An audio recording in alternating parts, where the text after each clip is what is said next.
Fala pessoal, bem-vindos a mais um episódio do Brazilian Lounge Podcast, o podcast do mundo do iGaming, o podcast do setor das apostas esportivas, jogos de cassino, jogos de slots, enfim, tudo que está embaixo desse rótulo, desse label que a gente usa, iGaming, trazido para você com oferecimento dos nossos patrocinadores, Online IPS, Super Afiliados, EBAC, iGaming Media.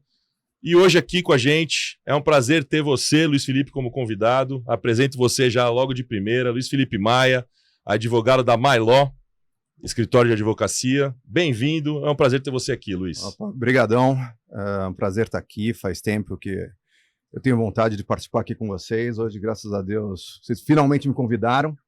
Então, vamos bater um papo, vai ser muito legal. Joia, vai ser muito legal. Finalmente você veio também. Luiz foi uma das primeiras pessoas que eu conheci no primeiro evento que eu fui da indústria. Depois a gente fala sobre isso. Antes eu vou apresentar meus colegas de bancada. Hoje estamos aqui com o trio de hosts. O Vitoldo, infelizmente, não está presente. Eu gosto mais quando ele está. Todo mundo gosta mais quando ele está. Mas ele está aqui na telinha. Está de streamer home office. Versão streamer home office. Vitoldo, saudações para você aí no Rio de Janeiro.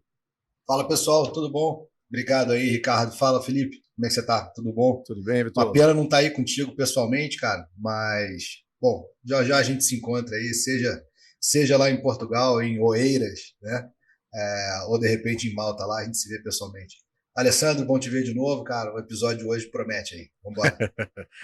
Valeu, galera. Muito obrigado, Luiz. Você já estava na lista dos convidados, mas infelizmente não mora mais aqui no Brasil, não está mais aqui no Brasil com tanta frequência e não podia participar logo dos primeiros, mas agora finalmente temos a presença dele, ilustre advogado, premiadíssimo advogado, Luiz Felipe Maia. Muito obrigado por ter vindo e aceitado o nosso humilde convite.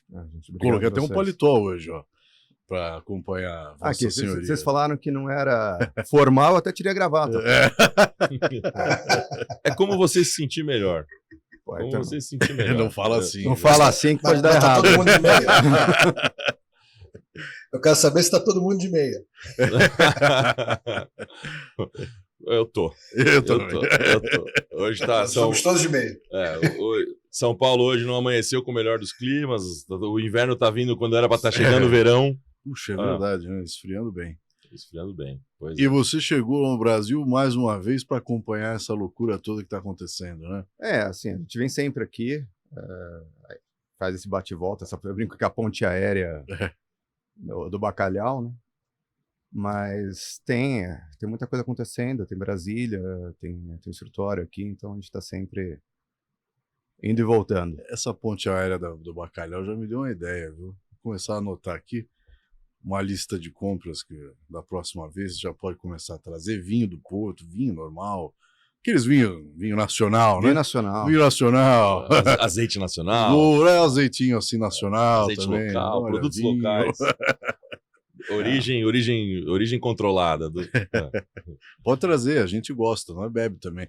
E já foi uma ideia dada aqui pro Léo, né? Mas você bebe o azeite ou o vinho? Não, eu bebo acho que os dois, viu?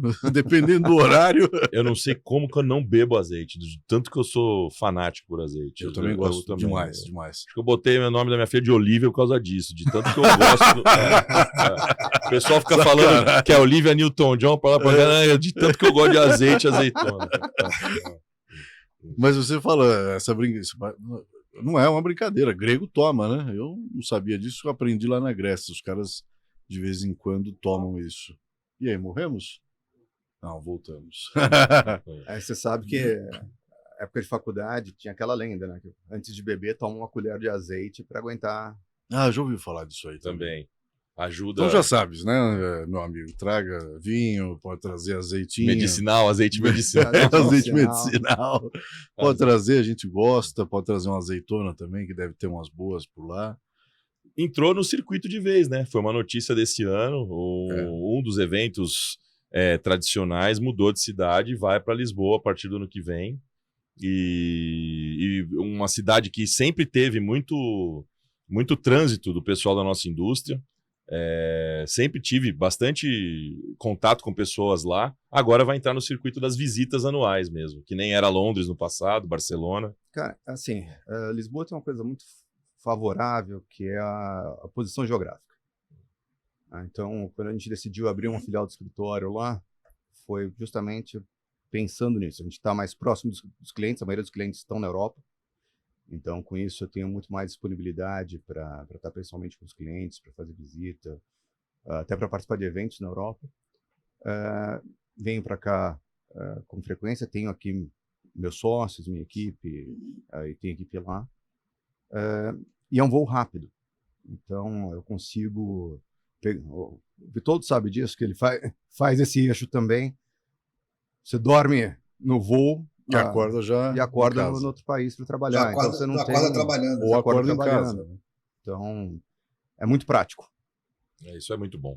Isso é muito bom. Eu notei, a minha experiência com isso era, primeiro, foi uma época que já não acontece muito mais, que os europeus acreditavam que Latam podia ser feito por Portugal com alguém que falasse uma língua latina. Aconteceu muito isso comigo na época de um dos trabalhos que eu tive no começo da indústria. Então, minhas primeiras conversas eram essas. E o segundo fenômeno foi que teve um momento da economia mesmo de Portugal que aquela parte lá litorânea virou uma atração para as casas de veraneio do pessoal. Os executivos, por exemplo, da Sport Radar, que eram todos suíços alemães, de repente se mudaram para lá. Entendeu? E começaram a falar, poxa, tô morando lá, trabalho na Europa, tô morando lá. E acabo encontrando muito pessoal falando de Brasil, falando de Latam. Foram os dois fenômenos que aproximaram a indústria para cá. Hoje a indústria já veio para cá, de certo modo. Quem não tá em Latam no Brasil, tá mais perto, no Uruguai, na Colômbia regulamentada, mas ainda tem muita gente lá em Portugal. Tem. Eu acho que assim, Portugal cresceu muito, o influxo de estrangeiros cresceu muito. Tem o benefício tributário, né? Pelo menos até o final desse ano, para quem foi, tinha essa coisa de não pagar imposto sobre rendas de fora do país, né? O regime de residente não habitual. Então tinha vários atrativos. E tem muita gente da indústria lá. Então, vira e mexe a gente encontra e troca figurinha. E tem a indústria local que está se desenvolvendo. Tem grandes empresas lá. Portugal cometeu alguns erros que o Brasil está seguindo aí na mesma direção, né? A gente... Em vez de aprender com o erro dos outros, a gente está querendo repetir. Só para ter certeza, Felipe, de que deu errado mesmo. Repete e piora para ver se... Não, eu acho que não piorou o suficiente. Vamos ver o cara ali errou. Vamos fazer de novo para ver se está errado de novo? Vamos comprovar a teoria. Vamos comprovar a teoria. Conhece aquele meme do Hold My Beer? Não, como? Não. Tem uns memes que circulam dizendo Hold My Beer, né? Quando o cara faz uma merda, faz o outro filho. Hold My Beer. Ele vai lá e faz pior. A gente tá mais ou menos nessa direção. Entendi. O Hold My Beer é como assim, pera aí, minha vez. Espera só um pouquinho que agora eu vou fazer. Você acha que você fez mal? Pera aí. Deixa eu ver. Hold My Beer, tá por aí mesmo, infelizmente. Esse vai ser o nosso tema. O Maia é um especialista nisso, como o Vitoldo também é. A gente já ouviu em vários painéis. Todos nós convivemos com isso, mas alguns dos nossos profissionais estão lá ativamente tratando disso há muitos anos. Antes dessa, há várias administrações governamentais atrás. E esse vai ser um dos temas principais, mas antes disso, a gente deixa sempre aqui no comecinho do programa um update para a nossa audiência. Nosso setor é super dinâmico, nós sabemos bastante. Quem está acompanhando a gente já nesse 9º episódio, né? O 8º, 9º episódio, por aí, já também está acostumado a receber esse drops de notícia que vem do Flavinho, nosso agente de notícias, nosso repórter de campo. Ele traz um clipping de notícias com oferecimento da Bet7K, o Top 7 Notícias, compilado pelas notícias da iGaming Brasil, da Games Magazine Brasil, da Games Latam e do BNL Data. Flavinho, por favor, é com você. Traga as notícias, o Top 7 Notícias da Bet7K. Grande Ricardo Magri. Hoje, um convidado aí, é uma aula hoje, hein? Luiz Felipe Maia, meu Deus. Eu sou Flávio Figueiredo e vamos começar o Top 7 da semana. Presidente do COB discorda do COI e desaprova esportes nas Olimpíadas. O maior mandatário do esporte olímpico brasileiro, Paulo Vanderlei, presidente do COB, fez questão de ressaltar que não é contra os esportes, só realmente não os enxerga nos Jogos Olímpicos. No começo do ano, ele esteve em um evento internacional de esportes eletrônicos e garantiu que está atento caso o COI decida incluir os esportes no cronograma olímpico. Nessa semana, o COI aprovou a inclusão de 5 esportes para os Jogos de 2028 em Las Vegas: beisebol, softball, cricket, flag football, lacrosse e squash, e deixou os esportes eletrônicos de fora. International Betting Integrity Association, a IBIA, relatou 50 alertas de apostas suspeitas às autoridades no terceiro trimestre de 2023. Os 50 incidentes de apostas suspeitas no terceiro trimestre envolveram 8 esportes em 21 países e 5 continentes. O total de alertas do ano chegou em 148. Futebol e tênis encabeçaram a lista e foram responsáveis por 56% de todos eles, se contarmos apenas o último trimestre. CAI decide por audiência para discutir apostas esportivas e Ângelo Coronel não apresenta relatório. A Comissão de Assuntos Econômicos do Senado decidiu, a pedido de 2 parlamentares contrários à aprovação de qualquer modalidade de jogos no Brasil, realizar uma audiência pública para discutir a regulamentação das apostas esportivas no Brasil. O senador Ângelo Coronel, relator da matéria na CAI, não apresentou seu parecer, o que deve acontecer somente após a audiência. O PL 3626 recebeu 49 emendas durante o prazo legal para apresentação de sugestões por parte de todos os senadores. Na Comissão de Assuntos Econômicos e na de Esporte, outras 30 proposições foram entregues. Ainda não foi definida a lista de convidados para a audiência pública da Comissão e de Assuntos Econômicos. Brasileiros deixam de resgatar 326 milhões de reais em prêmios das loterias em 2023. Ganhar na loteria é o sonho de milhões de brasileiros. As probabilidades são mínimas de acertar sozinho e receber uma bolada de dinheiro na Mega Sena. Entretanto, imagine conseguir ser premiado e não resgatar milhões em prêmios. Isso acontece todos os anos. No momento, um apostador de Santa Luzia, na Grande Belo Horizonte, Minas Gerais, ainda não apareceu para retirar sua premiação. Esse apostador foi o único ganhador do concurso 2630 da Mega Sena, realizado dia 9 de setembro. O prêmio é de aproximadamente 85 milhões de reais. Segundo a Caixa Econômica Federal, o ganhador tem até 90 dias para resgatar o prêmio da loteria em uma agência. Após esse período, o prêmio prescreve e o valor é repassado ao Fundo de Financiamento Estudantil, o FIES. De acordo com informações da Caixa Econômica Federal, mais de 3,2 bilhões de reais não foram resgatados pelos apostadores das loterias da Caixa desde 2015. Brazilian iGaming Summit, a BIS, anuncia nova data para 2024. Após o sucesso de 2023, o evento, agora conhecido como BIS Sigma Américas, se confirma como o maior e mais importante evento do ecossistema iGaming da América Latina. O evento de 2024 será realizado no mês de abril, entre os dias 23 e 26, permanecendo no Transamérica Expo Center em São Paulo. O BIS Sigma Américas 2023 contou com mais de 6.700 visitantes, dentre os quais cerca de 40% vieram de 40 países do exterior. Mais de 250 empresas expositoras e patrocinadores e mais de 130 palestrantes passaram aproximadamente 60 horas de conteúdo em 2 auditórios simultâneos. Sem dúvida, um sucesso. Federação Inglesa pede novas provas e adia a conclusão de investigação sobre Paquetá. A investigação sobre a participação do jogador Lucas Paquetá em violações de apostas esportivas ganhou novos capítulos. Depois de estipular prazo de 1 mês para apresentar um parecer após o depoimento do jogador, a Federação Inglesa pediu novas provas para anexar ao processo. A medida, no entanto, atrasa a conclusão da investigação que estava prevista para o dia 11 de outubro, já que o depoimento do Meia na Federação Inglesa aconteceu 1 mês antes.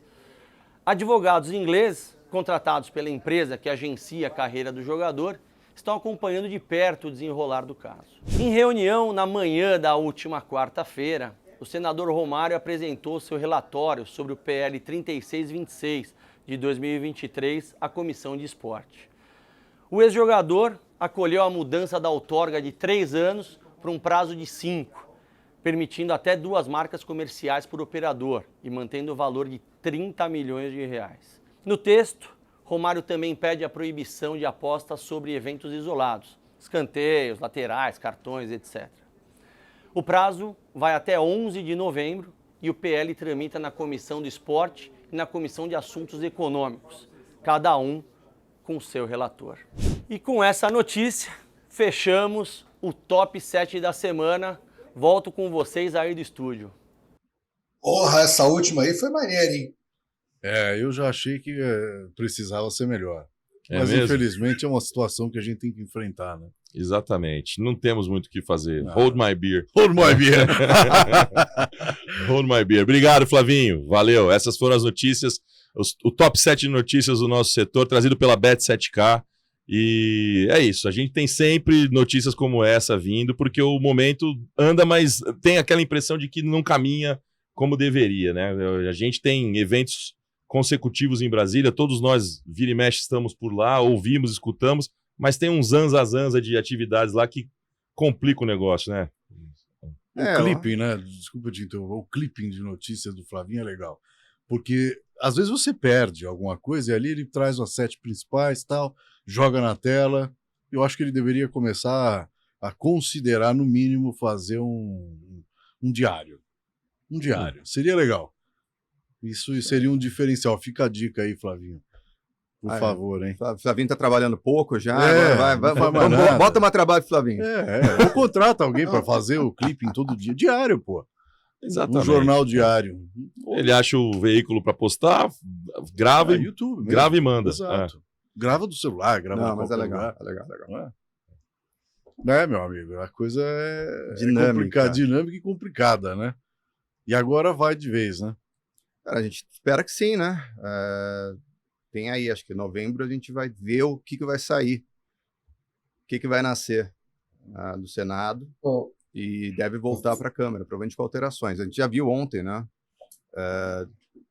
No relatório que veio do senador Romário, algumas pequenas alterações, mas boas. Uma negativa, uma neutra foi e uma negativo? positiva. A negativa, acho que é a proibição de apostas sobre eventos individuais, a proibição de apostas sobre cartões amarelos, cartões vermelhos, faltas, escanteios. Meu Deus, isso é uma falta de conhecimento da indústria, porque em outros países não tem. Eu tenho uma opinião saiba, né? sobre isso, não é muito polêmica. Eu também achei que esse foi o ponto negativo, mas eu acho que ele incluiu tudo que tem uma ação individual. Eu acho que escanteio e lateral são mercados saudáveis que deveriam ser preservados. Cartões, infelizmente, como o foco está na atividade do jogador, eu acho que é uma grande manobra para inibir um pouquinho o que foram as fraudes que a gente detectou ultimamente nos jogadores, entendeu? Não, eu entendo. Eu vou te falar qual que é a minha percepção sobre isso, tá? O argumento por trás dessa proibição é justamente evitar manipulação de resultado. Exato. Tá? Para evitar manipulação de resultado, como é que a experiência mundial fala? Você tem que primeiro ter educação, então os jogadores têm que entender a repercussão daquilo, fiscalização, então você tem que ter os mecanismos de monitoramento dos jogos e tudo. Para mim isso é tapar o sol com a peneira. Porque no Brasil não vai ter aposta sobre evento individual. E nos outros países que captam apostas sobre os jogos brasileiros? Vai continuar tendo. O que vai acontecer? Dentro da estrutura de monitoramento que vai ser criada no Brasil, esses eventos individuais não vão ser monitorados. Por quê? Porque não pode ter aposta sobre eles. Por que eu vou monitorar?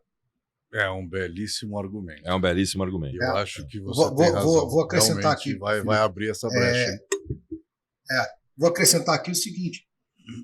Ainda que o mundo inteiro venha a banir esse tipo de coisa e chegar lá, meu irmão, um país, meu irmão, isolado lá, sei lá, dizer, a Indonésia, meu.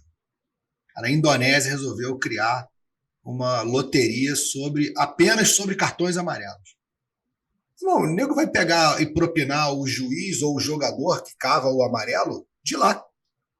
A manipulação do resultado ela vai acontecer se em algum lugar houver uma possibilidade de uma aposta dessa, num gueto qualquer, num subsolo, tiver valendo uma milha ali embaixo, R$1 milhão ali embaixo, alguém vai encostar num jogador de terceira divisão e falar, pô, maluco, tu pode dar um empurrão no juiz aos 46 do segundo tempo? Entendeu? Eu não consigo imaginar como é que você, colocando isso num texto de regulação, você protege o evento se o que degrada o evento não é o texto legislativo, é tudo aquilo que acontece fora dele, porra. Então, né? Se que aqui é informal, posso fazer piada. Essa é a famosa história do cara que joga fora o sofá. Conhece essa história?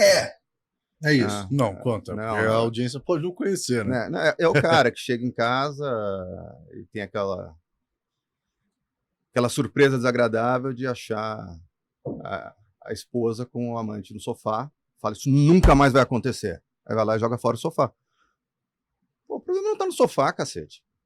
Então, a mesma coisa aqui. O problema não está no fato de você permitir ou não permitir apostas sobre evento individual no Brasil. Está no fato de que existem apostas sobre eventos individuais em algum lugar do mundo.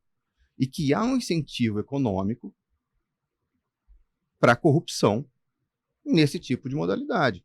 Bom, se existe incentivo econômico, a gente tem que trabalhar na prevenção. Como é que trabalhar na prevenção? Educação, monitoramento e punição. São os 3 pontos, 3 pilares. No momento que eu tiro esse mercado da regulação brasileira, eu acabei com o monitoramento e prejudiquei a punição. Pelo amor de Deus. Existe uma percepção que eles não têm de que é impossível evitar o mercado, porque você não controla o mercado todo. Exato. Eles fazem essas tentativas de mitigar, entendeu? Você descreveu aí um ambiente de controle, prevenção, educação, você inibe, mas não evita, entendeu? E outra, você não domina tudo. O argumento de que você tem aposta oferecida nesse mercado vindo da Ásia, sei lá da onde, e outra, eles podem achar que um contra-argumento deles é assim, ok, mas quando regulamentar não vai poder vir para cá esses operadores. Mas eles vão oferecer lá nos mercados deles. Mas entendeu? Exatamente isso. Eu acho que vai oferecer no mercado deles para o cliente deles. É isso.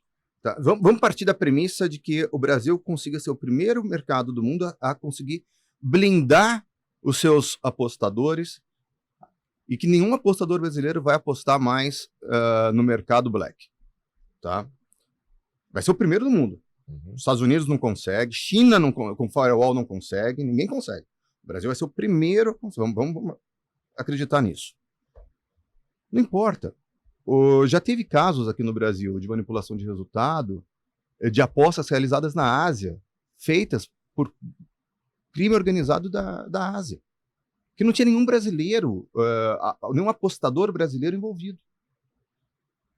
Então, ou a gente reconhece que, olha, a gente precisa monitorar todos os eventos e não é o fato de que eu vou proibir esse evento que vai fazer com que tenha menos manipulação, não, e sim o fato de eu ter uma regra muito clara, um processo de educação muito bem feito com os jogadores, ligado a uma punição severa, porque, cara, a gente fica com pena do atleta.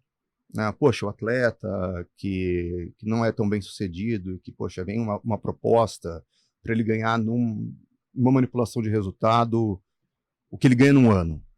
Ah, coitadinho. Cara, desculpa, é a mesma coisa que você chegar para você e falar, olha... Nunca tive, Luiz, eu sou obrigado a confessar. Essa pena eu nunca tive. Mas tem gente que tem, e assim... eu tenho. Sabe, olha, se você vender 1 quilo de cocaína, você vai ganhar num mês o que você não ganha num ano. Mas nem por isso você vai vender 1 quilo de cocaína. Exatamente. Não é uma justificativa. Tá? Então, assim, a gente tem que parar, de novo, tapar o sol com a peneira e enfrentar o problema.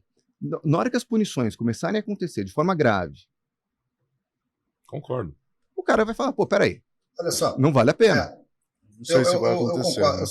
Só vou deixar aqui Por que eu fico com um pouco de pena do atleta, cara? Hoje a coisa está mais clara um pouco, tá? Mas até não muito tempo atrás, cara, tinha atleta que aceitava tomar um amarelo e tal, porra, de trollagem com amigo. Se a gente voltar no tempo aí, teve craque brasileiro que tomou o 3º amarelo porque não queria jogar a próxima partida, porque tinha uma porcaria qualquer para fazer, uma festa, um churrasco desse. E assim, o cara fraudou, teoricamente, o resultado daquele amarelo de qualquer maneira. Seja porque alguém ofereceu um dinheiro, seja porque um amigo duvidou, seja porque ele queria ir para uma festa. Né? Então, acontece, por que eu fico com alguma pena, vou botar assim, do atleta? Porque o cara pode não estar necessariamente mal intencionado a ponto de fraudar uma casa de aposta. Então, cara, se bobear, ele nem tem essa clareza. E aí tu pegar e banir o maluco do esporte, fala, meu irmão, tu vai fazer outra coisa da vida? Vitor, mas daí vem a educação. Por isso que todo esse processo começa na educação. Exato. Pois é, então, primeiro a gente começa numa educação, quando isso estiver muito claro para todo mundo, para um molequinho de 9, até o garotinho de 9 anos sabe, beleza, agora a gente pode pensar em alguma coisa. Porque você vê o seguinte, banimento por doping. Cara, eu acho que hoje ninguém tem dúvida de que o doping é algo que o esporte não tolera. Mas a gente sabe, cara, de gente que acusou doping porque estava tomando remédio de sinusite. Porra, vou banir o maluco? Ah, não, mas e o que toma remédio de sinusite de propósito, porque é vasodilatador, não sei do que? Sabe? Aí, o banimento eu acho muito mas excessivo, assim, sabe? Mas, Vitor, vamos lá. Quando a gente fala, vamos lá, educação, monitoramento, punição.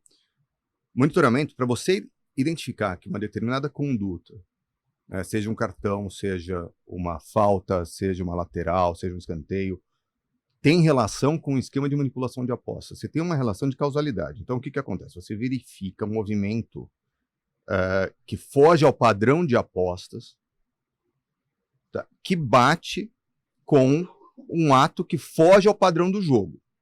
Não, eu sei, o que eu estou dizendo é o seguinte, é que não necessariamente o atleta sabe disso que está acontecendo do lado de fora. Não, eu sei, mas hoje talvez não, ele mas não é saiba, só isso. mas até não há muito tempo ele achou que estava fazendo uma sacanagem com o amigo. Mas para ele ser punido, não basta só isso.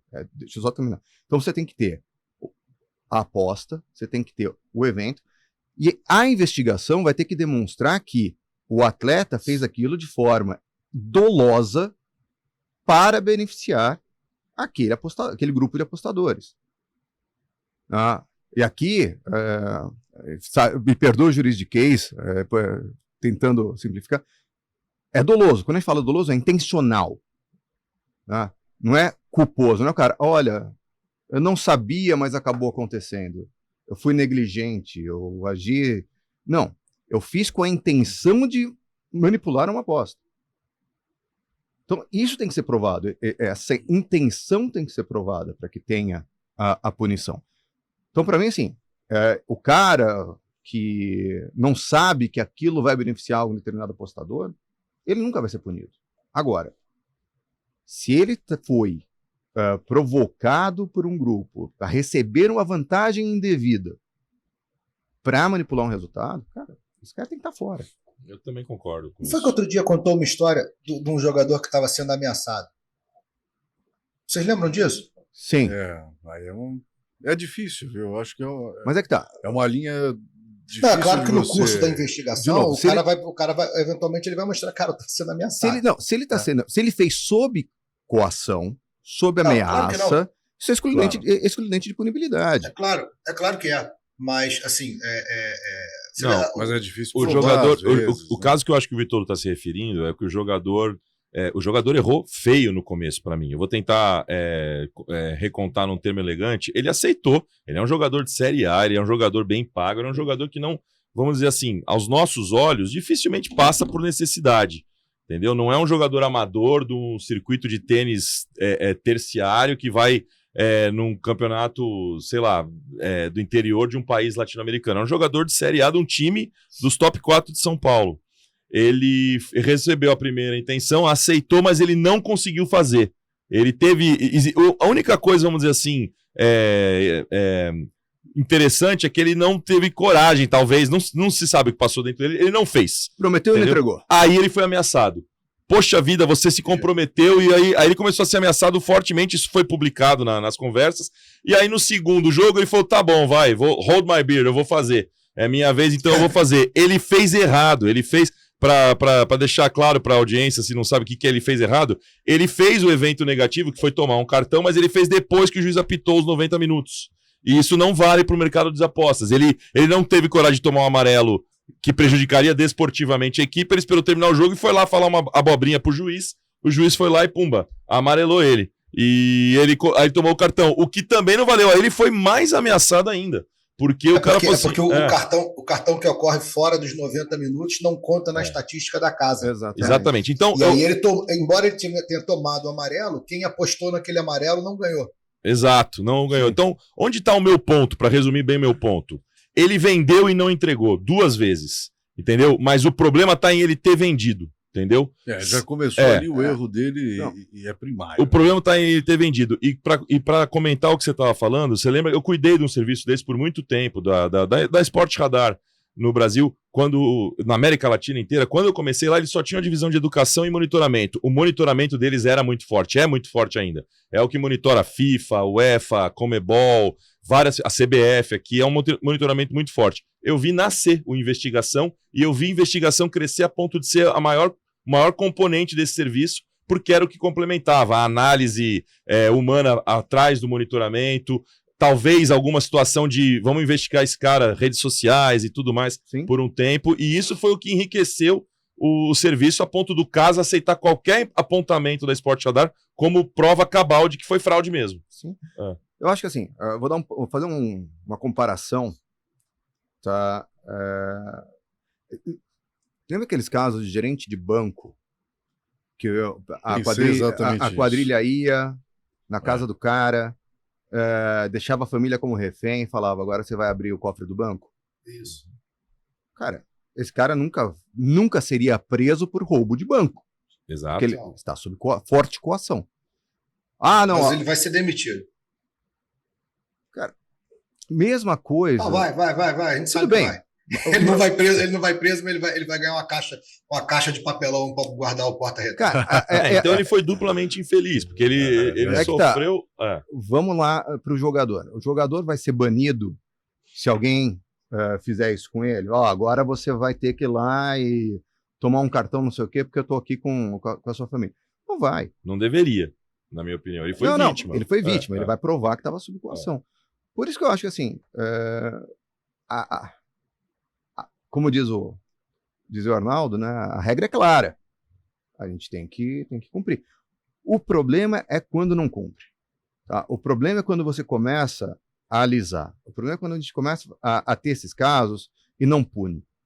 Por quê? Porque aí qual que é a mensagem que a gente está passando? Pode fazer. Mas no país que impunidade mas, fantasticamente. Cara, mas esse aqui é o país do futebol, cara. Pode ser que vai ter uma punição. Ninguém vai querer colocar. É muita coisa em jogo. Porque no momento que você coloca. Literalmente. A integridade do esporte em jogo, você está colocando todo o dinheiro que o futebol movimenta, direto ou indiretamente, a paixão das pessoas, a credibilidade do esporte. Então, eu acho que assim. Voltando aqui para o ponto lá que foi aprovado ontem, eu acho que é um tiro no pé. Eu acho que não permitir esses mercados não vai proteger o esporte brasileiro, muito pelo contrário, vai deixar a gente exposto a esse tipo de fraude, porque não vai ter monitoramento. Internacional, especialmente. Né? A gente falou desse ponto negativo. Isso, vamos para os positivos. O ponto neutro, ele não mudou a carga tributária, mudou a destinação. A destinação.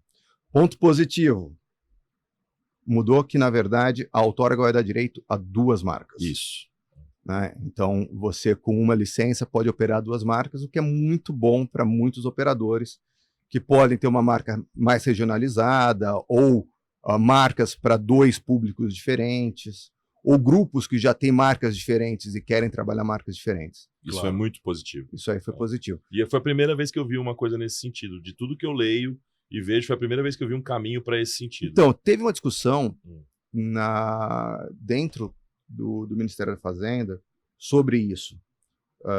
Quando o imposto aumentou, eu estou chamando de imposto aqui, não me entendam tecnicamente, tá? Não é imposto, mas quando a carga aumentou para 18%, foi cogitado pela equipe técnica que a licença de 10, na época você falou de estender para 10 anos, com 2 marcas. Aí quando se falava em estender para 10 anos, veio a Câmara e falou, hold my beer. Agora são 3.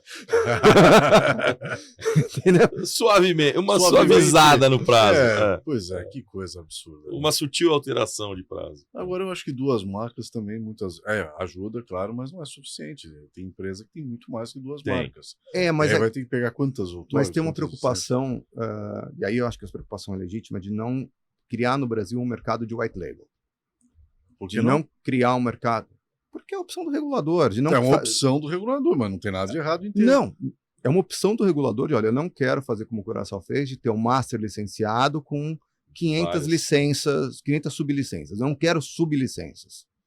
Mas não é só a Curaçao, tem outros países eu sei, que também tem esse tipo mas, vamos lá, Se a gente, e aqui eu concordo com o regulador nessa escolha, tá? Se você pegar os melhores modelos regulatórios, onde você tem mais accountability, né? Onde você tem mais responsabilização do operador, é porque o operador é o licenciado direto. Quando você tem um mercado em que a operação fica na mão de sublicenciados, o controle sobre isso fica muito mais difícil. Tanto que Curaçao está saindo desse modelo. Exato. Reino Unido, como é que é? Se eu tenho uma empresa, um CNPJ, vamos chamar. Mas, Felipe, olha só, o Curaçao tem um modelo zona, né? Curaçao, assim, a gente Curaçao, podia ter Costa um modelo Rica, de multilicença vedado a zona. Entendeu? Artigo 34, está proibida a zona. Entendeu? Porque o Curaçao é uma bagunça realmente. Entendeu? Não, mas Reino Unido, como é que é?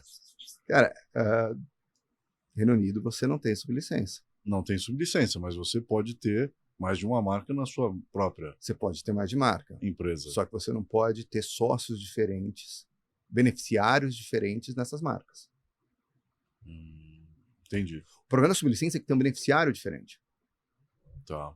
Não, aí tudo bem. Exato. Aí eu acho que é legal. Eu acho que tudo... Mas Então, a empresa, é aí que eu acho mas que aí vira, voltando, é aí que eu acho que vira eu não zona. passo atrás, você tem um CNPJ no Brasil que pertence a nós dois, e por que nós dois não podemos ter mais de 5 sites, se quisermos?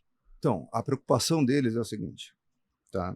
Existe no Brasil uma figura chamada Sociedade em Conta de Participação, que é em que você tem um sócio participante, que antigamente, quando a gente fez faculdade, né, Vitor, chamava sócio oculto, tá? Que era proibido? E o sócio ostensivo. Não é proibido, não.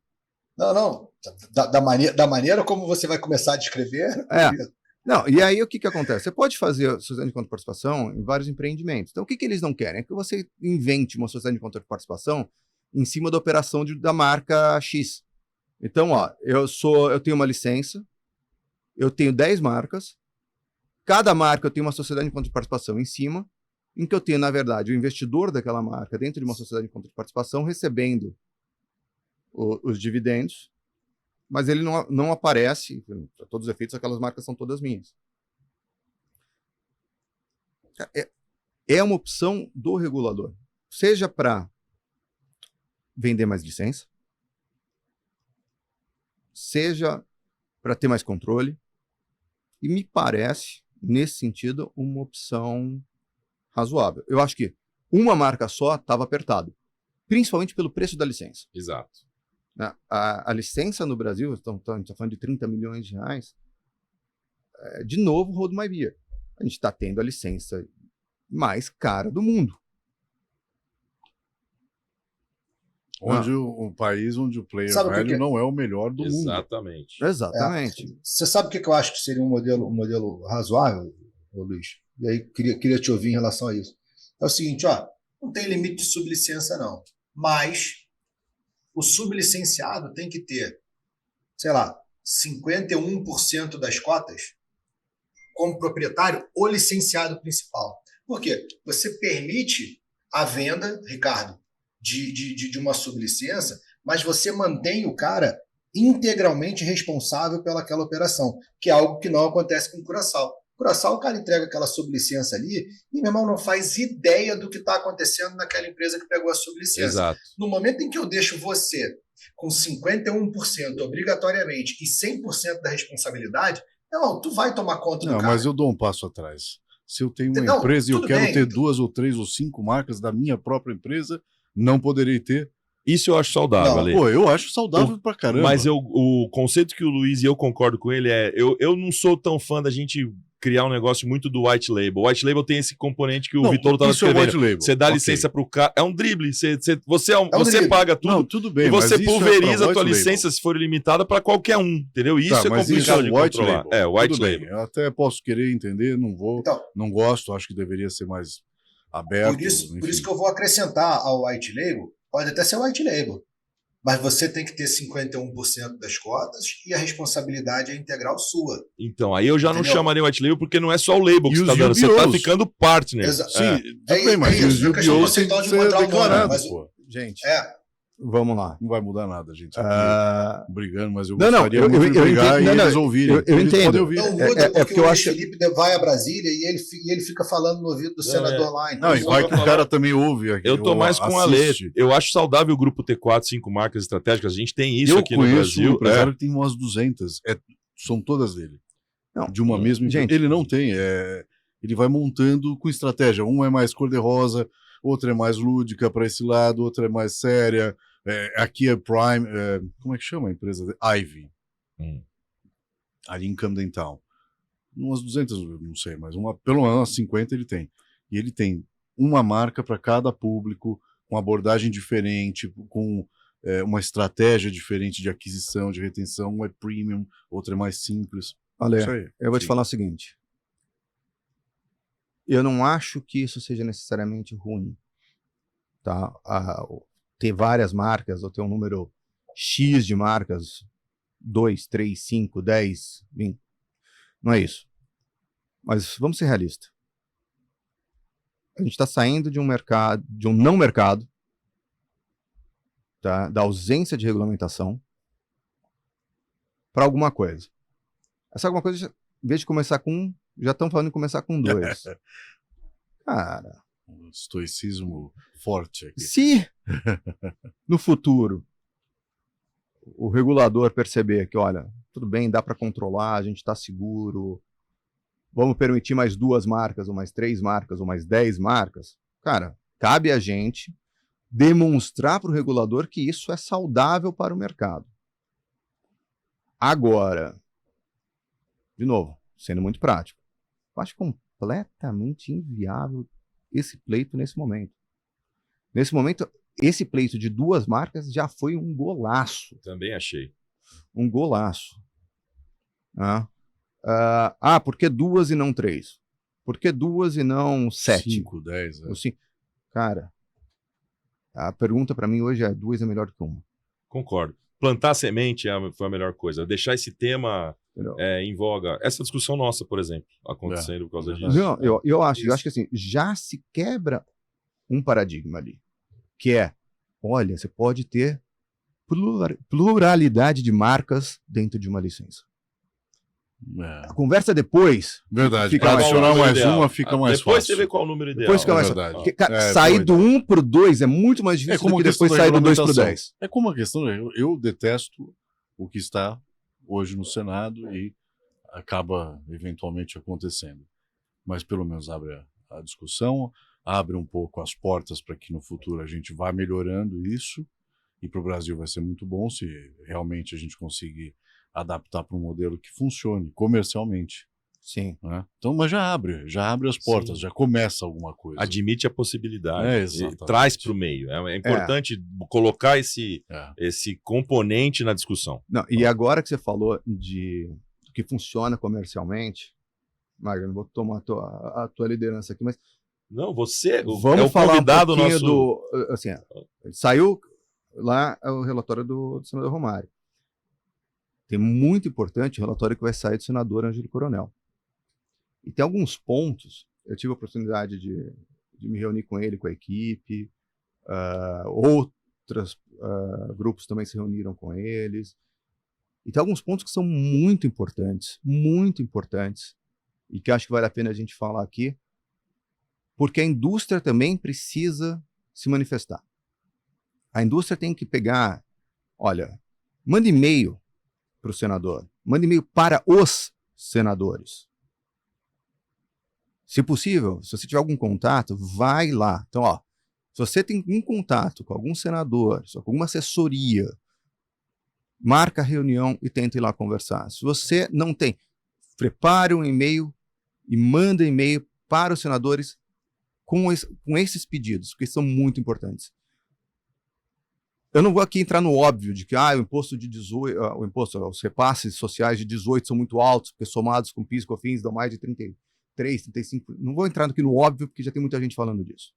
Mas pontos que fogem do óbvio que são críticos. Primeiro, a gente tem lá, acho que o artigo 27, tá, do PL 3626, que foi aprovado na Câmara, que diz que todos os apostadores terão todos os direitos previstos no Código de Defesa do Consumidor. Aí a gente fala, putz, que legal. É óbvio que eles vão ter direito de consumidor, é claro. Mas todos? Direito de arrependimento em até 7 dias para compras de serviços ou produtos online? Não dá. Não dá. O operador não pode fazer void. Não pode bloquear o... Não pode limitar a aposta. Não pode limitar? Não pode. É claro, porque o direito do consumidor Exatamente. você não pode Não limitar. pode oferecer odd diferente para o VIP. Ah, Não pode, então, assim, tem uma série de direitos que estão no Código de Defesa do Consumidor que são incompatíveis E essa é a palavra. com a a natureza natureza do mercado, do da negócio. loteria de cota fixa. E bônus também, parece que Esse é um outro ponto. todo Não. cassino, todo site de aposta oferece algum tipo de bônus, tem que ter uma vantagem. Então, esse é um outro ponto. Isso aí está lá no 29, inciso 1º. Da proibição de bônus. Cara, vamos lá. Significa mais ou menos assim. Ó, vem o Brasil e fala para você. Vem aqui, opera aqui no Brasil, você só vai ter que pagar a licença mais cara do mundo. Tá bom.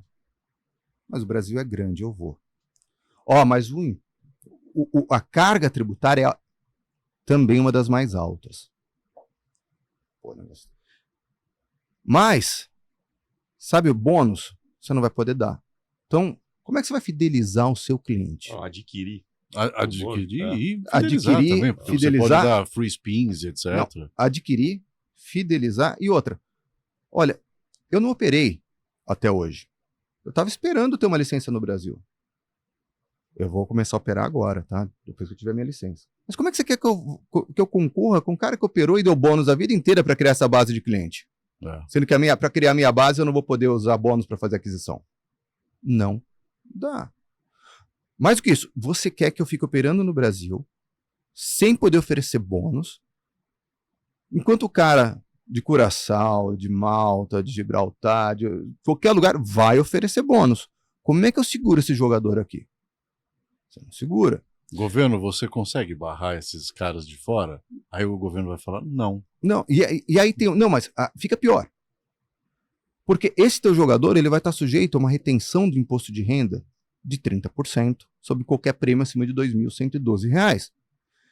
Vamos lá, eu sou o jogador. Deixa eu entender. Então, se eu jogo aqui com você, operador brasileiro, se eu ganho acima de 2.112, eu tomo uma retenção de 30%. E você não me dá bônus. E a sua odd é menor, porque você tem que pagar mais imposto. Beijinho pra você. É verdade. Não vai acontecer. E você acha que essas cartinhas pra Xuxa vão ser lidas pela Cara, Xuxa? Porque eu duvido. Viu? Se você Não. mandar 300 e-mails... Eles vão jogar pro alto. Vai. Ele joga pro alto. assim, Não, cada um. o que acontece é o seguinte. Isso mostra, isso faz pressão. Qual que é o conjunto das coisas? Você tem essas reuniões que estão acontecendo, técnicas, tem o regulador, tem... Só que eles percebem que existe muita gente interessada no tema e levantando essas questões. Eu acho que, desculpa te interromper, mas eu acho que algumas pessoas, não sei quais, eu também não frequento essas reuniões, eu não participo de nada disso. Tá acontecendo uma agora ali. Pois Hoje, mas eu agora, não, nesse eu momento. não frequento, eu não tenho ido, não Com o Ângelo sei. Coronel.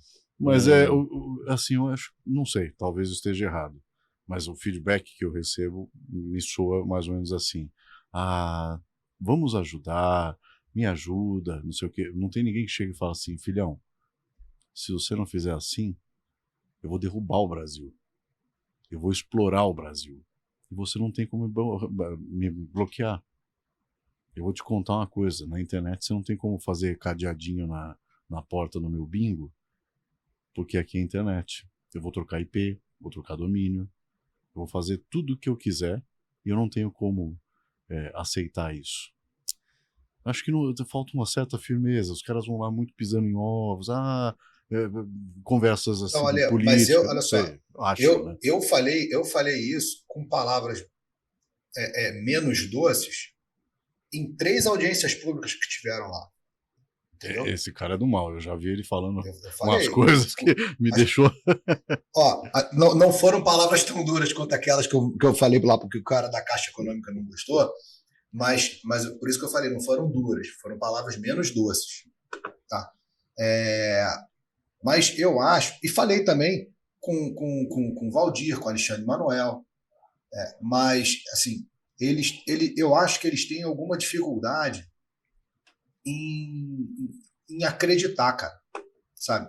Assim, eu me lembro de ter dado o seguinte exemplo. Quando você está lidando com um business físico, cara, você quer instalar o teu business aqui? Ó, eu vou botar a música e você dança conforme a música que eu boto, porque eu sou o governo, eu sou o imperador, meu irmão. E se você não gostar, eu boto uma fita amarela no teu estabelecimento.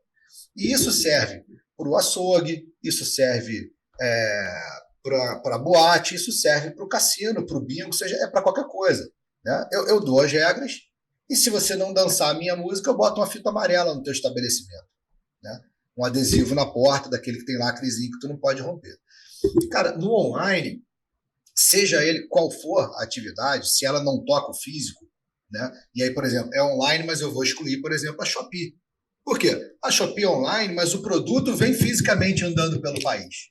E aí eu vou lá e boto uma porra de uma fita amarela no galpão do cara, na estocagem do cara, no caminhão do cara, seja lá onde for. A hora que eu pegar aquela mercadoria que não pagou os impostos ou as declarações que tem que ser feitas, as obrigações acessórias que tem que ter, eu lacro o produto não vai.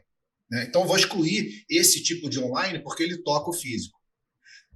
Agora, o online, que é o tipo jogo, e aí jogo de uma maneira bem ampla. Pode ser desde um PlayStation, pode ser um bingo, pode ser um fantasy, seja lá o que for. Assim, ele estando na internet, em qualquer lugar do mundo, cara, quem bota a música de uma maneira geral é ele. E aí, quando o governo diz assim, essa música eu não gostei, maluco, você vai ficar sentado lá, tipo Dança da Vassoura? Dança da Vassoura é velho pra caramba, hein? Essa é velha. A molecada não vai entender. Cara, se tiver um moleque de 30 anos ouvindo esse podcast, ele vai ter que botar no Google Dança da Vassoura. Aí vai ficar Dança da Vassoura e o Brasil, o país com a vassoura na mão, sem encontrar um parceiro, né? Porque quando ele chegar com a vassourinha lá, o cara vai dizer, aqui não, meu irmão, sai fora. Né? Então, que, aliás, é contra a regra da vassoura, mas tudo bem. Então, acontece, a gente não tem muito como perseguir o cara. Porque, assim, eu vou bloquear domínio. Aí vira, maia.bet. Aí botou m.aia.bet. E o nego vai jogando. Vou travar o método de pagamento. Porra, tem cripto aí. Entendeu? Aliás, bloquear método de pagamento nunca funcionou para nada. Mesmo porque antes de começarem a fazer isso tudo, já rolava muito, né? O Pix parece olha só, que ajuda. A gente tem um jogo contravencional há 80 anos no país, entendeu? E, cara, tudo funcionou com dinheiro, com cash, com lavagem, com a porra toda. Se com dinheiro de verdade já não dava para fazer, imagina com cripto, cara. Entendeu? Com tokens digitais. Não tem como correr atrás disso, sabe? Mas eu acho que quando a gente fala, eu acho que o maluco não acredita, entendeu? Ele olha para aquele andar dele, cheio de sistemas e funcionários, e fala assim... E máquina de escrever. Ruim de eu não conseguir pegar esse cara. Eu imagino com máquina de escrever. Não, gente, assim... Dá até dó. Olivete elétrica. Deixa eu fazer um contraponto aqui, tá? Assim, eu acho que, de fato, tá, a realidade de uma operação online é muito mais difícil de controlar. O que a gente fala sempre nas conversas, e deixa muito claro, é que, e eu falo isso sempre, o direito não muda a economia, então a regulamentação não muda a economia, o direito não muda a economia. Então, eu até brinco, se amanhã vier uma lei dizendo que o elefante é cor-de-rosa, voa, solta bolinhas de sabão, não significa que amanhã você vai sair na rua e vai achar um. Tá? Agora, existe, tem até o Richard Thaler, que é o Nobel de Economia, que ele tem aquele nudge, então, que você consegue, de certa maneira, empurrar, criar estímulos e desestímulos econômicos para tentar chegar ao seu resultado.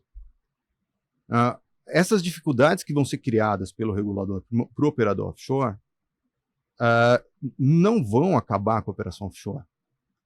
Isso não aconteceu em nenhum lugar do mundo. Não vai acabar. Agora, pode tornar a vida do operador offshore não licenciado muito mais difícil, na medida em que o custo de operação dele, por exemplo, vai ficar mais caro. Tá? Pô, hoje... Mas não vai ficar 30% mais caro, eu acho que não chega a Cara, isso. Depende do risco que o cara que está fazendo pagamento para ele aqui vai ter, porque se o cara que está fazendo pagamento para ele no Brasil tiver um risco muito alto, ele vai quantificar o risco. O risco vai quantificar em preço. Tá? Você tem como criar formas, de novo, você não muda o fluxo do rio, mas você consegue empurrar um pouquinho para cá, um pouquinho para lá. Agora, nada disso funciona se você não tem a alternativa legal no Brasil que tenha uma atratividade compatível. Né? Então, um incentivo que seja qualquer... Então, assim, se eu tenho uma operação local e que no final das contas, porque eu tornei a vida do offshore mais difícil, vai capturar 80% do mercado, eu sou muito bem sucedido como regulador. Muito bem sucedido. Claro que você vai sempre lutar contra aqueles 20%, mas você já está muito bem sucedido como regulador. Tá? A questão hoje que a gente fala é a seguinte, olha, existe na lei, tal como ela foi aprovada, no projeto de lei, tal como está aprovado na Câmara, alguns dispositivos que o nudge, que são esses estímulos, esses empurrõezinhos, que estão empurrando na direção contrária. Então, quando você bota imposto de renda na fonte, tributação exclusiva na fonte, de 30% sobre prêmios acima de R$ 2.112, você está empurrando o jogador para o mercado offshore. Quando você proíbe bônus, você está empurrando o jogador para o mercado offshore. Quando você bota uma tributação muito alta no operador, isso vai repercutir em quê? Em odds piores. Você está empurrando o jogador no mercado offshore. O que o regulador deve fazer? Mudar esses estímulos econômicos. Né? E aí, quando eu falo regulador, eu não estou falando aqui do Ministério da Fazenda, eu estou falando agora do Poder Legislativo, porque é ele que está com a bola. Né? É criar estímulos para que, olha, eu, cliente, amanhã entro no site brasileiro e falo, cara, poxa, para ganhar 5% a mais ou 3% a mais, eu não quero o risco de apostar lá fora, porque se esse cara não me pagar, como é que eu vou entrar com processo contra ele? Eu prefiro ter um prêmio um pouquinho menor aqui, mas eu tenho certeza que esse cara vai me pagar. Porque se ele não me pagar, eu entro no JEC. Ou entro no Justiça. Ou então faço uma reclamação no regulador e ele me paga. Proteção. Eu tenho proteção. Então, assim, você tem estímulos e desestímulos econômicos que vão atrair o público para o mercado regulado. Tá? Eu acho que ninguém é ingênuo de achar que o mercado offshore vai deixar de existir. Ninguém é ingênuo de falar, olha, eu vou acabar com o mercado offshore. Não. Não funciona. O que funciona é fazer o seguinte, cara, a maioria dos clientes não vai querer jogar com você offshore, vai querer jogar no Brasil. A maioria dos clientes vai preferir jogar aqui, por quê? Por causa disso. Só que, cara, com 30% de imposto na fonte... Você tem que ter muito disso a conta não para. E sem bônus, a conta não para de pé. Então, o que a gente propôs? Né? Deixa o cliente compensar as perdas. O ideal era não cobrar imposto do cliente, que é o que a maioria dos mercados regulados fazem. Tá? Só que existe um componente político, a gente está no Brasil. Né? Você virar aqui no Brasil e falar, olha, se você trabalha, você toma 27,5%, mas se você aposta, você não paga nada, esquece. Não decola.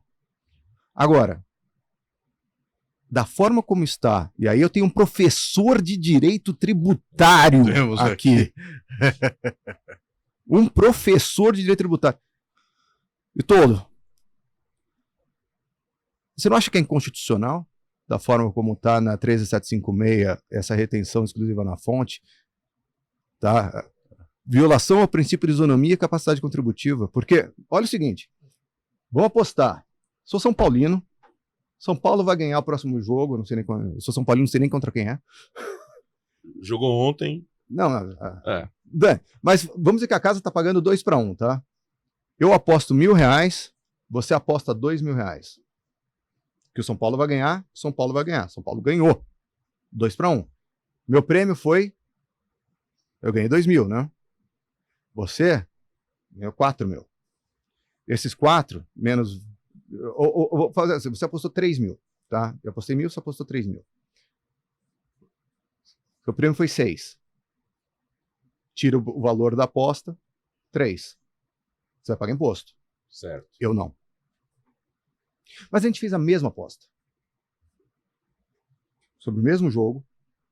Ah, mas você apostou mais. Isso significa que você tem capacidade de... Maior capacidade de pagar imposto. Não, porque eu fiz a aposta... Você apostou 3.000, eu apostei 10.000. Mas eu apostei no São Paulo, no Corinthians, apostei no outro...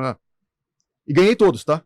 Só que todos os meus prêmios foram abaixo de 2.000. É por prêmio ainda. E eu não paguei nenhum Que imposto. maravilha. E você pagou. E nessa individual nossa, nós dois corremos o mesmo risco. Ou seja, se eu perdesse, eu perderia 3.000. Exato. Mas o que acontece? Essa fórmula de tributação que está lá é a mesma da Mega Sena, das loterias. Onde o preço do bilhete é sempre o mesmo. É isso, esse foi o meu ponto. A gente não comprometeu o mesmo volume financeiro. Entendeu? Por isso que funciona para a loteria tradicional, mas não funciona aqui, porque aqui o valor apostado é diferente. Isso. Mas isso não significa que a aposta seja diferente. Então isso viola o princípio da isonomia. Se ficar do jeito que está, vai judicializar. Não tenha dúvida que vai judicializar. Então o que a gente está propondo? Aquele mecanismo que eu vou ser tributado ao final de um determinado período sobre os ganhos e perdas. Tive ganho, foi acima do valor, eu pago imposto. Não tive ganhos, não pago imposto. Não, senão não é imposto de renda, é imposto de perda, né? Exato, mas dentro de um período determinado, XYZ, você... Ou a cada saque. É uma questão de Ou a posição. cada saque eu acho que já é complicado. Porque, eventualmente, aí eu estou vendo uma movimentação de que, por exemplo, na Suécia você faz a aposta, ele já saca do banco e Sim. tal. Aqui está mais ou menos nesse Agora, caminho. quer também. ver a loucura do que a gente tem hoje? A Câmara foi lá e incluiu o jogo online, né? Fantástico, muito bom. Dentro do jogo online a gente tem slot machine, concorda? Olha a frequência disso. Tá. A cada spin eu pago 30%? Pois é. Como é que eu jogo? A cada sessão. Não, como é que eu... Não, se for a definição que tá lá, é a cada spin. Pelo conceito é o spin, é cada aposta. Não, Uma entrada é que os crash games chamam de sessão. A cada sessão do aviãozinho, entendeu? Sim. Tem, os jogos populares agora, eles estão trazendo... Crash games são O que a gente fala do spin, que é aquela ilustração, eles falam de sessão. A sessão é global. Você entra naquele aviãozinho, não tá só para você. Ele tá acontecendo pro mundo todo, eles fazem o trade daquilo, acabou, vamos para a próxima sessão. É a cada sessão. A gente vai ter uma discussão aí interessante se Crash Game vai entrar. Pois tá? Porque se Crash Game entraria na definição de fixed odds, né, de cota fixa. É, verdade. É um outro assunto. Já estamos indo para outro assunto. Mas eu queria ficar nesse assunto porque eu tenho um ponto de vista, Luiz, queria que você comentasse. Esse ponto específico que você destacou bastante quando você citou todos, da tributação do jogador, eu acho muito grave porque primeiro, eu tenho um ponto de vista diferente. Não é sobre jogar no Brasil ou lá fora. Ele é contra a indústria. Ele afasta o jogador da indústria.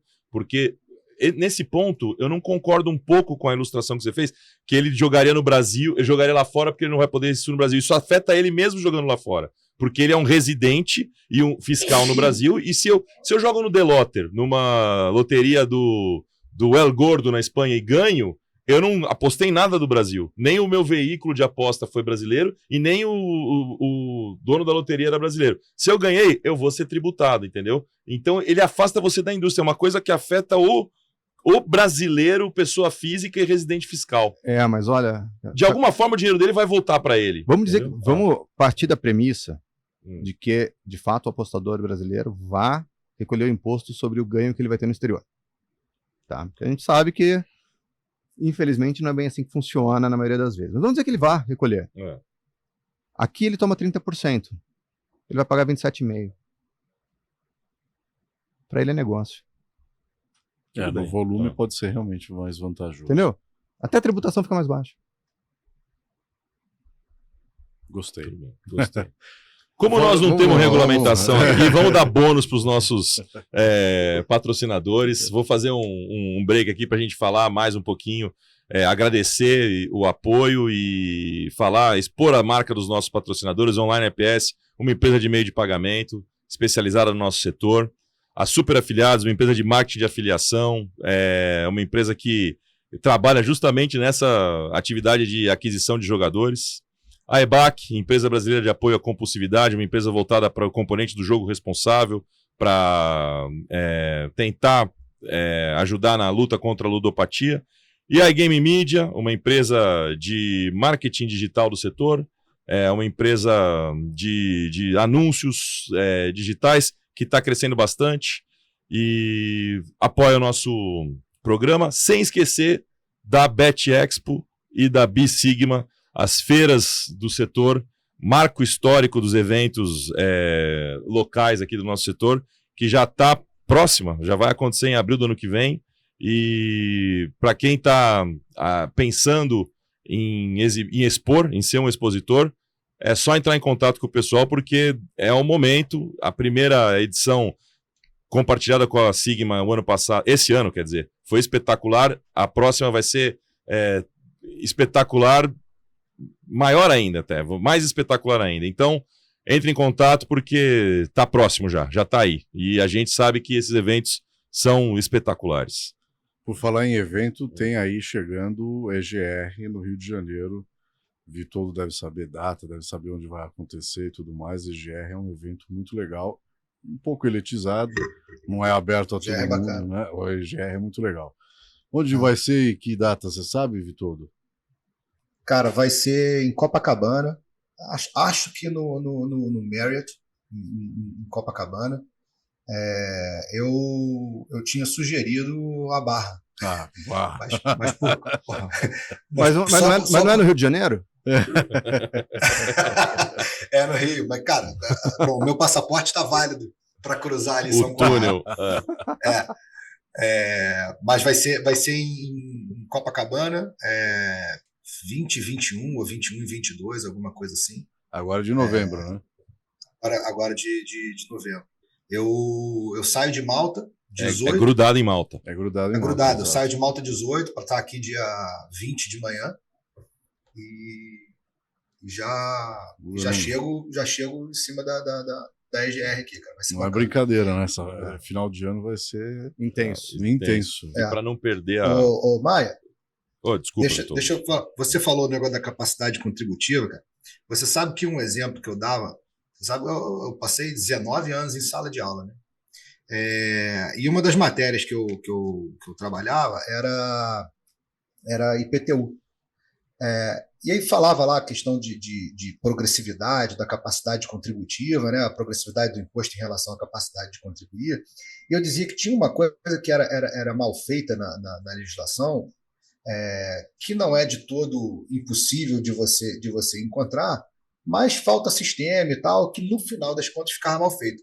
E o exemplo que eu dava era justamente do Romário, porque na ocasião tinha saído uma matéria de que o Romário, não sei nem se é verdade, mas eu li isso no jornal e acabou virando exemplo, que ele tinha numa vila, lá na Vila da Penha e tal, alguma coisa, cara, um prédio, não, sei lá, ele tinha 35 imóveis num prédio lá que ele foi comprando e vivia lá os peixes dele, os amigos, parentes, tinha uns alugados, né? E eu dizia o seguinte, cara,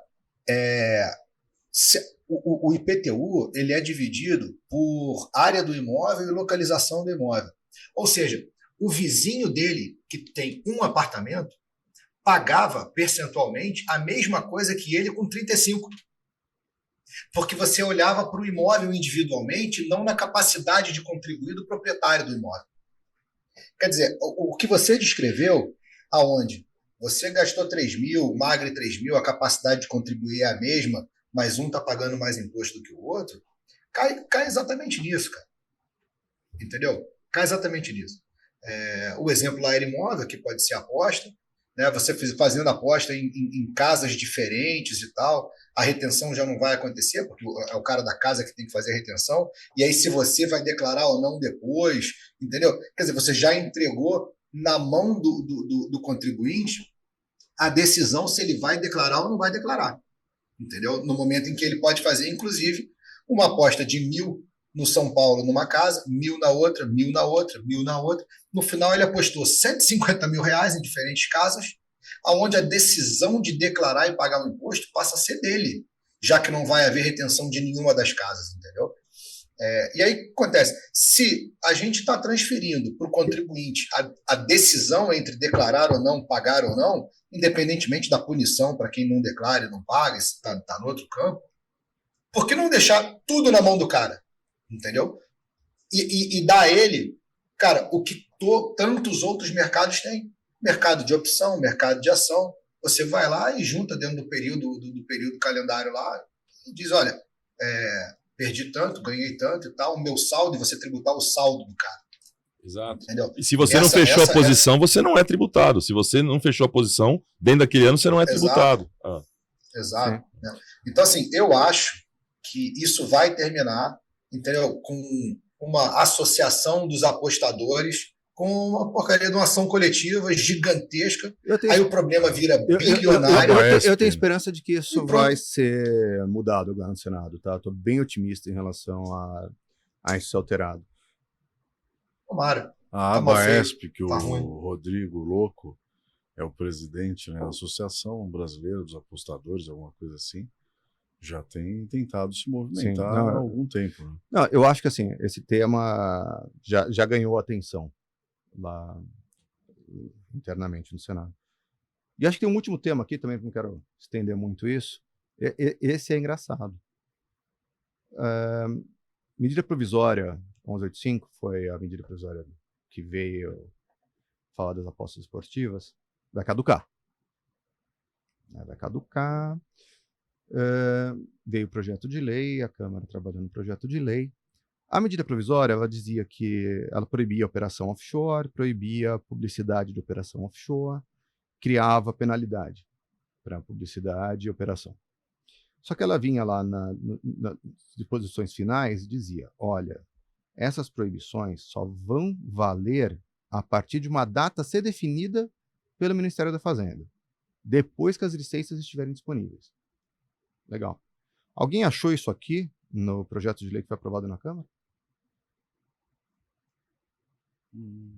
Não. O que significa que se aquilo fosse aprovado hoje, no dia seguinte, todos os times de futebol do Brasil perdem patrocínio.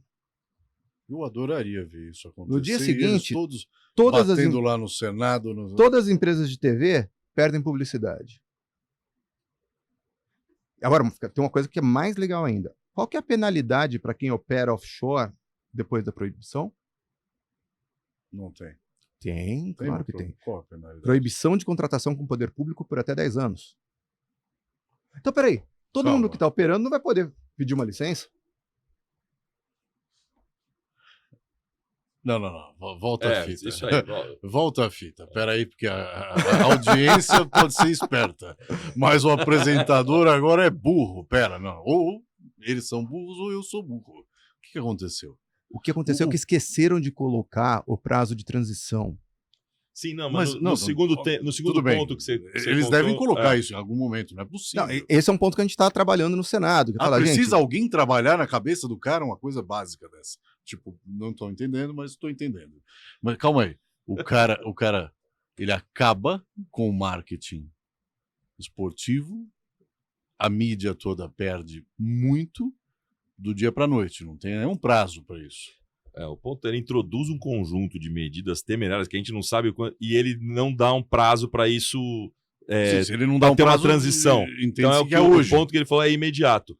O que você falou dos patrocínios, a gente entendeu. O segundo ponto lá que você falou da contratação. O que acontece? A penalidade para quem vai operar no mercado black, assim que estiver valendo a regra, sim. A penalidade é proibição de contratação com o poder público por até 10 anos. Sim, ele nunca vai poder pegar uma licença e jamais acabou. Mas olha que interessante. Jamais não, 10 anos. Se eu não tenho um prazo de transição, que é o seguinte, olha, saiu a lei, mas isso aqui não está valendo ainda. Tá? Aí... Preparem-se. Não. Get ready. Não, porque saiu a lei. Aí o Ministério da Fazenda, junto com o Ministério dos Esportes, vai falar, tá aqui, as licenças estão disponíveis, isso pode demorar bastante. Né? Até criar uma agência, tem um processo nesse meio. Isso tem que sair toda a regulamentação técnica, tem que saber tudo, sair tudo.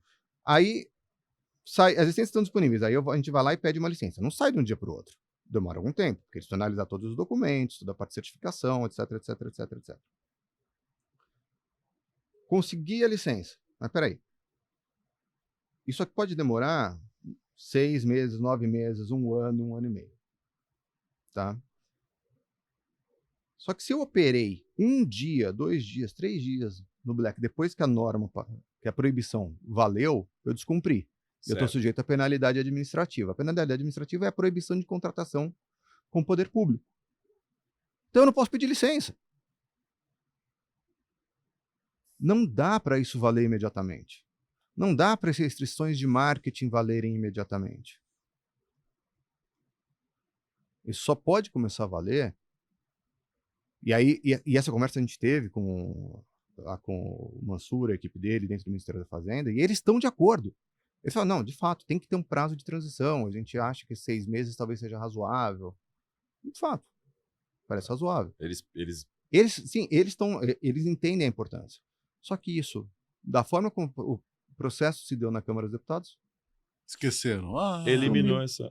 Já havia, então, pelo menos... Não, tinha na medida provisória, não no projeto de lei. Só que não mas veio. É meio incompatível. Eu acho que eles uma hora vão perceber. É muito importante ter notado isso, porque é um risco enorme. Um risco enorme. Assim, se a gente não fala... Para quem não está na indústria... É a mesma coisa lá do Código de Defesa do Consumidor. Para quem não está na indústria, falar que se aplica o Código de Defesa do Consumidor está tudo bem. É isso mesmo, se aplica mesmo. Para quem não está na indústria, falar que, olha, a lei vai começar a valer agora, beleza. A gente tem essa obrigação, tá? E aí, deixando muito claro, isso não é incompetência do legislador, não é. Para isso que existe o diálogo entre legislador e sociedade. A gente tem que ter essa obrigação, e aí eu faço esse trabalho, tem as associações para isso, de ir lá e falar, opa, precisamos disso aqui. Isso aqui vai dar problema. E é o que a gente está fazendo. Isso, graças a Deus, isso eu vejo acontecendo bastante. Esse diálogo, essa chamada de atenção, vamos dizer assim. Entendeu? Porra, mas é via única, Ricardo. A gente fala, o cara não ouve, meu irmão. Simples. Aí é um outro problema. O problema lá do receptor. Não, cara, eu acho que assim, cara, eu discordo, Vitor. Eu acho que assim, houve. A gente não conseguiu tudo que a gente queria, mas vamos lembrar onde a gente estava há 5 anos. E agora, onde vamos parar? E eu ainda acho que as principais vitórias, acho que as principais vitórias nós vamos conseguir. Não, eu acho que, gente, é uma coisa que vem sendo construída. Eu lembro de 2015, cara, a gente conseguiu colocar as apostas esportivas aprovado em lei e a presidente Dilma vetou por orientação do Ministério da Fazenda. Então, assim, muita coisa avançou. Mas eu brinco que assim, a regulação no Brasil ela é a regulação valsa. São 2 passinhos para frente, 1 passinho para trás. 2 passinhos para frente, 1 passinho para trás. Dança valsa, Felipe? Hã? Tu dança valsa? Cara, eu dançando é uma coisa que você não quer ver. Ô Ricardo, anota aí, já é a segunda revelação que a gente tem. A primeira foi que o Alessandro é místico. Lembra? Místico. Irritado, né? Irritado. Místico e irritado. Ele é místico. Ele é um cara místico. E agora que o Felipe é dançarino de salão. Porra. Ele anda dançando muito lá. Cara, a tal da narrativa. Eu fazendo dança de salão é quase um stand-up. Então, olha só, já tem um talento. Não pode ser demonstrativo. Ficar tranquilo, ninguém vai pedir pra você dançar. No final, a gente bota aí nos erros de gravação o Felipe dançando ali. Ô, Vitor, eu não vou nem tomar a palavra, vou só fazer um comentário. Eu falei um pouquinho antes, não sei se vocês sabem, hoje, enquanto a gente está gravando aqui, é uma quinta-feira, está acontecendo lá em Brasília um evento que a Pinheiro Neto Advogados e o Instituto Brasileiro de Jogo Responsável marcaram para falar dessa questão da econômica da tributação, com o senador que você citou, com outros deputados. Então, essas sessões estão acontecendo organizadamente com uma mensagem clara, entendeu? Com um estudo por trás, falando assim, olha, isso é uma questão importante, que nem você falou, uma hora você ou algum grupo da nossa indústria chegou e falou assim, olha, a ausência desse texto é uma questão importante. Isso daí está sempre acontecendo e isso é saudável. O ponto do Vitoldo é esse, tomara que a mensagem seja frutífera, aconteça alguma coisa lá. Quanto você quer apostar que não vai? É por aí. Pois Felipe, deixa eu te Eu fazer adoraria fazer essa aposta, porque eu vou ganhar uma bastante dinheiro. provocação aqui. Vou te fazer uma provocação aqui, cara. Tenho medo dessas provocações e todo. Não, assim, eu a pedido aí de alguns clientes, eu mandei para lá para 3 senadores alguns comentários, né? E um deles, cara, era sobre as vedações que tem de atletas federados e parentes, etc. E aí, cara, olha que parada bizarra, tá? Meu filho de 10 anos foi convidado aqui para se federar para jogar xadrez. Tu consegue imaginar, meu irmão, o meu filho de 10 anos federado no xadrez e eu não poder fazer uma aposta no Flamengo hoje à noite? Cara, eu vou te falar que essa história de proibir parente de atleta federado. Primeira coisa, como é que você controla isso? Vai existir um cadastro brasileiro de parentes, namoradas e concubinas de atletas federados? Então, Acho deixa eu difícil. fazer uma pausa aí em você agora. Se você tiver o cadastro do CPF dos atletas federados, tá? A gente tem aí no mercado, a gente aqui como pagamento, a gente tem esse tipo de ferramenta aqui, que quando eu jogo o CPF, cara, eu vejo os CPFs em linha direta para cima, para baixo e colateral.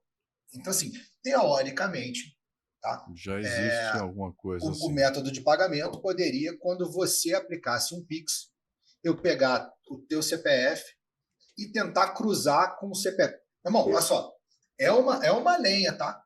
A porra da transação vai demorar 15 segundos para olhar, é um cruzamento absurdo. Mas, irmão, tecnicamente, vamos dizer que dá. Não, você consegue embora parente, namorada, concubina, namorada não, peguete não, amigo não. Exato. Entendeu? É isso. Cara, eu acho que assim, para mim o problema dessa norma está muito mais no fato de que ela não traz, isso foi uma das emendas que a gente pediu, que a aposta realizada por essas pessoas tem que ser nula. Para mim, o mais importante é que fique claro o seguinte, olha, se uma pessoa que não pode apostar fez uma aposta, essa aposta não vale. Ela é nula. Porque não adianta falar, olha, não pode apostar, tá bom. A gente descobriu depois lá de não sei quanto tempo que fulano fez uma aposta sem poder. Mas ele ganhou dinheiro e já levou. Gastou, já... E aí tava dizendo que não, a casa não pode pedir o dinheiro de volta. Pô, peraí. O cara que tá descumprindo a norma e ele que vai se locupletar por causa disso? Aí, então, essa discussão surgiu aqui justamente com o professor de xadrez dele. E ele estava dizendo o seguinte, ele falou, cara, eu tenho um irmão que eu não falo com o meu irmão há 10 anos. Então, o meu irmão não fala comigo, eu sou um atleta federado de xadrez e o meu irmão vai descobrir que não pode apostar. Né? Sim. Mais um motivo para continuar não falando com o irmão. E o certo aí seria o quê? Não poder apostar em xadrez. Sim, mas como é que você... Boa. Pois é. O que eu mandei para lá foi o seguinte, olha, a limitação tem na modalidade. Vai ficando cada vez mais difícil de você controlar, tá? Por quê? Porque se eu, como método de pagamento, tiver que fazer um cruzamento e impedir que o pai do atleta federado faça um depósito na casa, é uma coisa. Agora, eu tenho que permitir o depósito, mas a casa agora tem que cruzar a aposta dele para saber se ele está apostando no xadrez ou no futebol. Não, você vai ter que chegar e fazer o seguinte, na hora que o cara faz o cadastro, você vai ter que fazer uma identificação como se fosse PEP, em vez de PEP parente de atleta, ou sei lá, qualquer coisa, e aí você vai ter que fazer pro cara. Tá bom, então, por favor, informe a modalidade, ou a federação a qual o seu parente está... Qual que é a modalidade? E aí você vai bloquear essa modalidade do cara.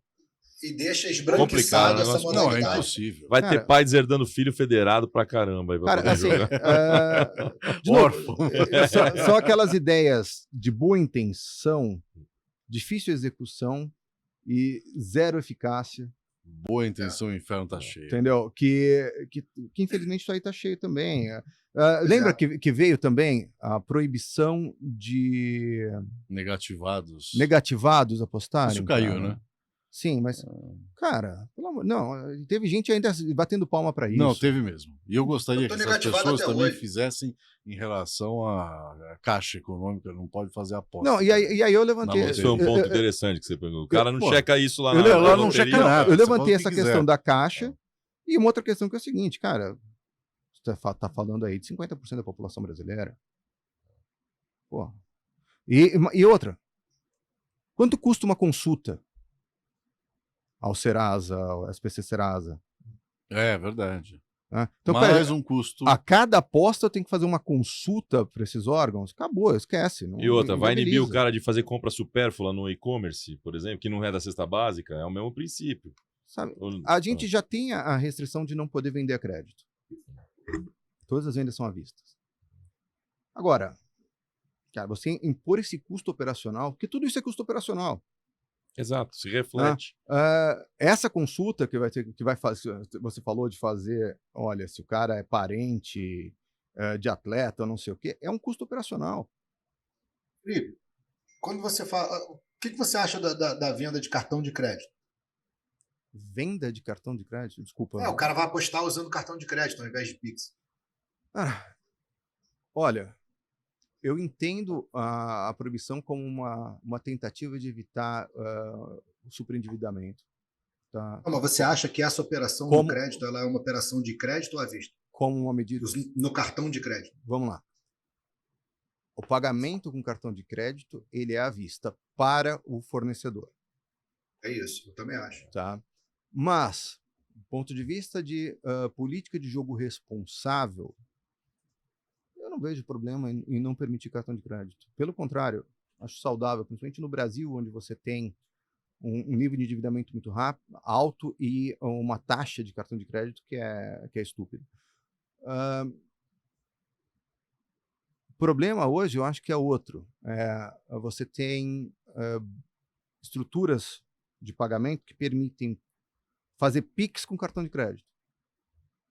Como é que o operador vai saber disso? Que, na verdade, aquele Pix está saindo do cartão ou está sendo fundiado pelo saldo do cartão.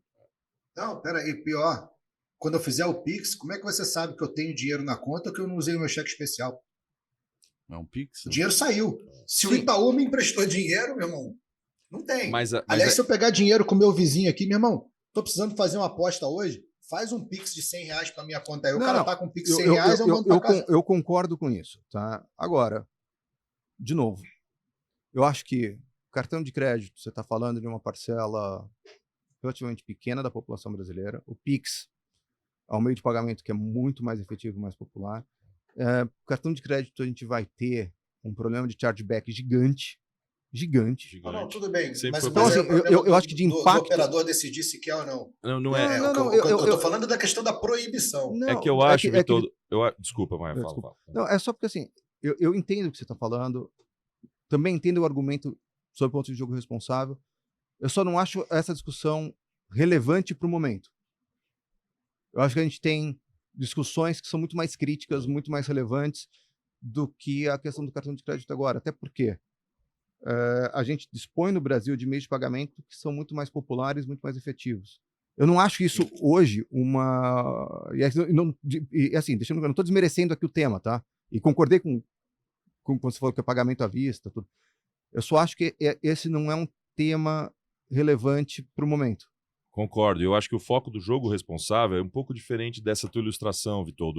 Você pode tomar um crédito no seu banco de varejo para qualquer coisa. Comprar carne, ou roupa, roupa de necessidade básica ou fazer uma aposta. O que o jogo responsável vai tentar agir é que o operador não vai dar um crédito para você apostar. Que negócio, cheguei sem dinheiro, eu tenho um limite aí, então eu quero usar meu limite, entendeu? E aí eu vou usar, porque aí você está oferecendo para ele, você está fabricando para ele um valor, um montante de valor que ele não tem, para ele jogar. Isso, na visão do jogo responsável, é um problema. E tem uma coisa também, gente, de percepção social. Eu falo que assim, a indústria não basta ser honesta, tem que parecer honesta. É a mulher de César.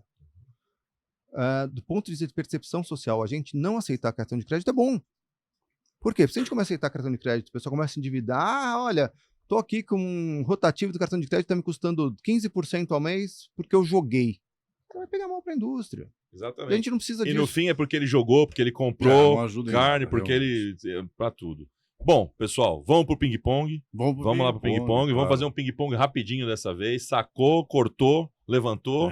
Vamos lá. Não pode ser paddle, não? Vamos fazer o paddle. Para o pong pra ele. Boa, você já tá dando alguns spoilers aí, mas vamos lá. Esporte favorito já viu, né? Paddle. Jogando isso aí. Esporte favorito, paddle, cara. Peguei essa febre do paddle, que é uma delícia. Joga onde? Alguma quadra particular? Ou clube, condomínio? Cara, clube, tem vários clubes, tem... Na Europa isso aí é uma febre. É uma febre. Todo lugar tem. Em Portugal é uma febre. Portugal, Espanha, Suécia, cara, todo lugar tem quadra de paddle. Na Inglaterra agora tá explodindo. E aqui em São Paulo também tem, já joguei paddle aqui em São Paulo. Já tem, tá começando bastante paddle. Aqui no Condado ou em outro lugar? Não, joguei ali na Marginal, na Arena BTG. Nas proximidades do Condado.